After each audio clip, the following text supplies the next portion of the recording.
Assalamualaikum warahmatullahi wabarakatuh. Saya Hanindya Agung Nugraha dari Prodi PJKR Universitas PGRI Semarang. Di sini saya akan melakukan wawancara untuk memenuhi tugas akhir dari Sport Entrepreneurship. Nah, di sini saya akan mewawancari seorang pengusaha.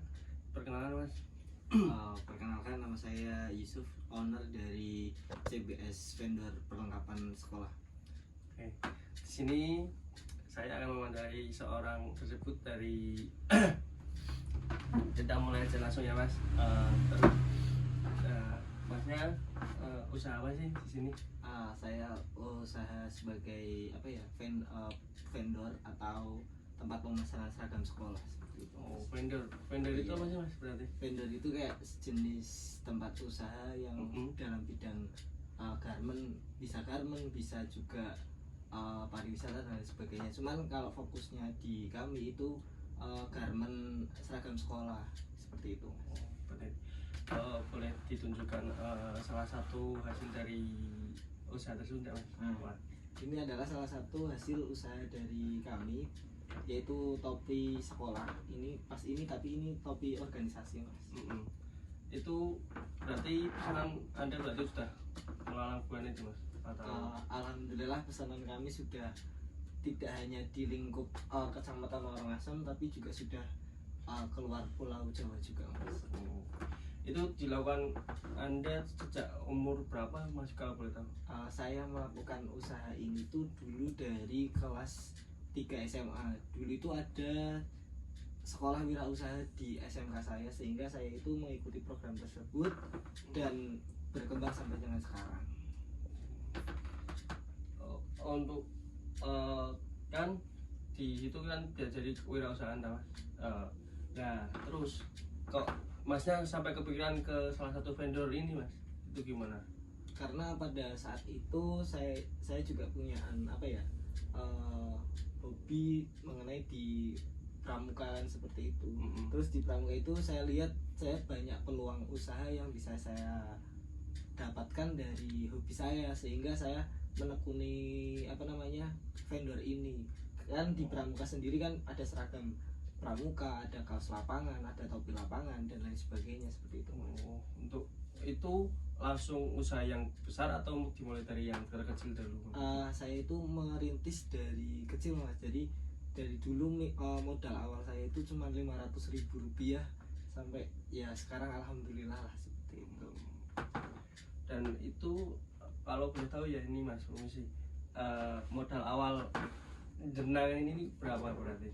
Modal awal kan tadi pas dulu pertama kali itu Rp500.000, Mas. Jadi Rp500.000 itu saya tabung dari sisa-sisa saku sekolah saya kembangkan, terus alhamdulillah sampai besar seperti ini.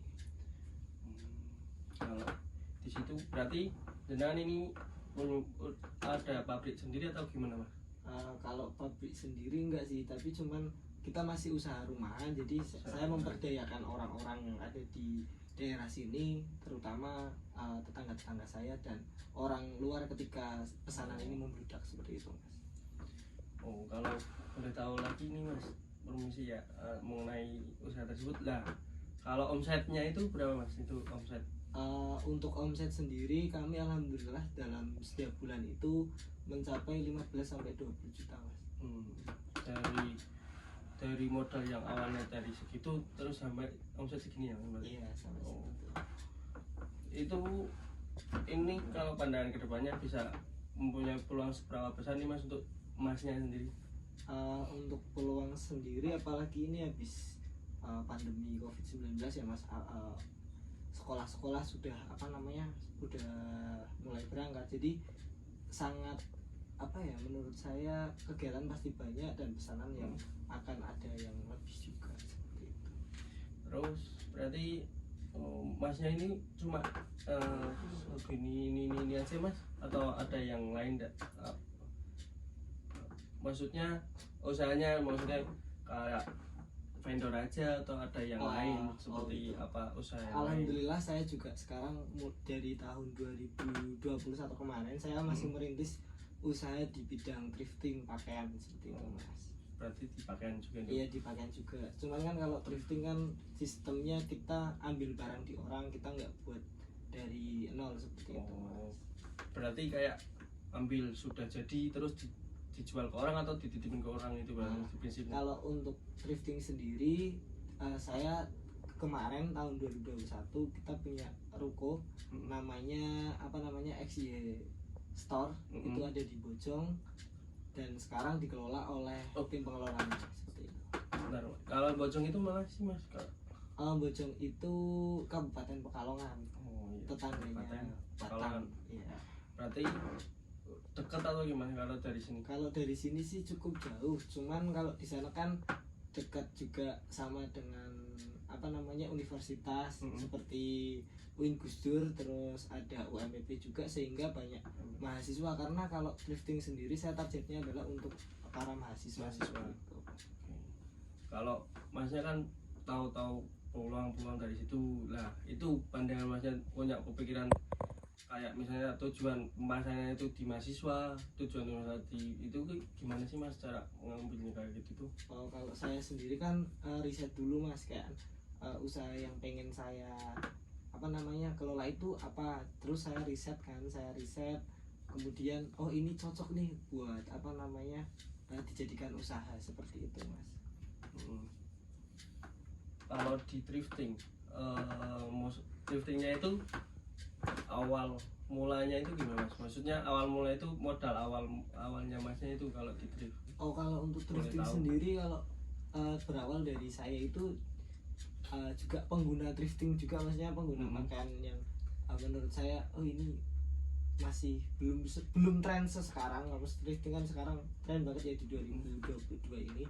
Kalau dulu saya dari pemakaian pribadi, terus kok saya udah banyak, terus saya bosan, terus melihat teman-teman yang ada di Pekalongan juga, karena masih ada dulu cuman satu itu di Pringlangu, satu thrifting itu. Tapi ketika saya berinovasi, melihat inovasi teman-teman di media sosial, banyak yang di online kan, akhirnya setelah saya pakai sendiri itu saya jual kembali seperti itu. Nah terus itu kalau boleh tahu sekalian ya Mas, ini supaya cepat nih, maksudnya omset Masnya itu di thrift itu berapa Mas? Kalau untuk omset di thrifting sendiri itu omsetnya hampir sama dengan di JPS ini Mas. Itu berarti udah balik modal Mas? Alhamdulillah untuk semua sudah balik modal. Seperti itu. Itu terdapat kendala apa sih Mas dari usaha yang vendor di thrift itu terdapat kendala apa yang paling besar di Masnya?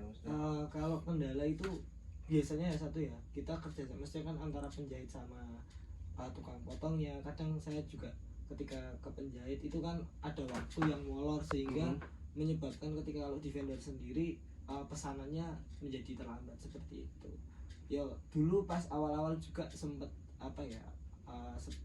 di modal juga itu menjadi hambatan awal, karena saya kan modalnya minim banget, itu 500.000 seingat saya.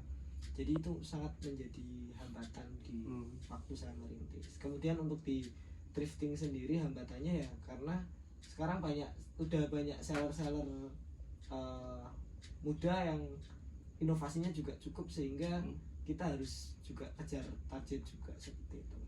Nah, untuk memperkecil kendala tersebut itu untuk Masnya itu gimana Mas cara melakukannya? Kalau untuk kendala di vendor sendiri, kalau saya kan dari beberapa karyawan ketika sudah dikatakan tidak sanggup, maka saya lemparkan ke orang lain seperti itu. Jadi saya mengambil tenaga tambahan untuk menyelesaikan kendala itu. Terus kalau yang di thriftnya? Kalau di thriftnya ya semakin kesini saya memberikan inovasi yang lebih, kayak belajar ke TikTok juga. Sekarang kan banyak di live kan di TikTok, sehingga itu sudah menjadi perbaikan-perbaikan sendiri. Dijual di online ya? Iya, sekarang dijual di online. Memanfaatkan di dunia teknologi berarti? Iya. Itu kan cukup dari yang di dunia perdigitalan ya Mas. Terus di sini saya boleh tahu lagi enggak Mas, itu kerugian apa sih yang boleh cerita enggak sih sedikit Mas untuk kerugian yang dialami di usaha tersebut? Untuk kerugian sendiri saya pernah rugi hampir sekitar 10 sampai dengan 15 lah, mencapai seperti itu. Waktu itu saya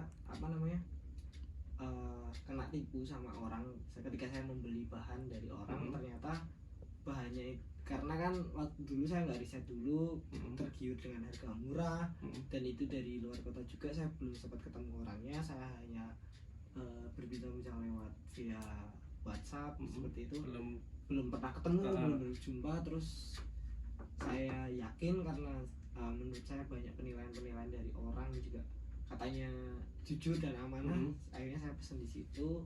Tapi ya itu bahannya nggak datang, tapi saya sudah transfer dan sudah lunas, tinggal menunggu barang. Sampai dengan sekarang barangnya belum sampai di sini. Seperti itu. Berarti di setiap usaha itu pasti ada kerugian dan keuntungannya, Mas. Berarti dan terus kalau di situ kan kerugian di apa itu vendor. Di vendor. Kalau di thriftnya? Kalau di thrifting sendiri kerugiannya kadang barang-barang, kalau di thrifting kan ada barang kepala, ada barang badan, ada barang kaki. Ketika saya menemukan barang-barang kaki itu saya sangat susah untuk mengelolanya, karena kalau di online sendiri barang kaki itu sangat peminatnya jarang. Nah, sekarang untuk kerugian, kadang barang kaki itu bisa mengendap sampai dengan 1-2 bulan, sehingga banyak penyusutan di omset menjadi seperti itu. Untuk menanggulangi dari kerugian tersebut itu gimana sih cara Masnya untuk bisa kokoh untuk melanjutkan usaha tersebut? Yang pertama ya pasti bekerja keras lagi, terus kayak introspeksi, terus kayak evaluasi setiap per bulannya itu saya harus bagaimana, terus agar bisa bangkit seperti itu. Berarti intinya itu yakin terhadap apa usaha yang Anda alami itu berarti? Iya, karena ketika kita udah yakin dengan usaha kita, insya Allah Tuhan dan rezeki kita itu akan selalu lancar. Oh, untuk itu boleh dong Mas kata-kata sedikit untuk remaja zaman sekarang itu. Semua orang pasti punya rezeki, tapi nggak semua orang punya pekerjaan. Terima kasih ya Mas untuk informasinya. Sekian dari saya. Wassalamualaikum warahmatullahi wabarakatuh.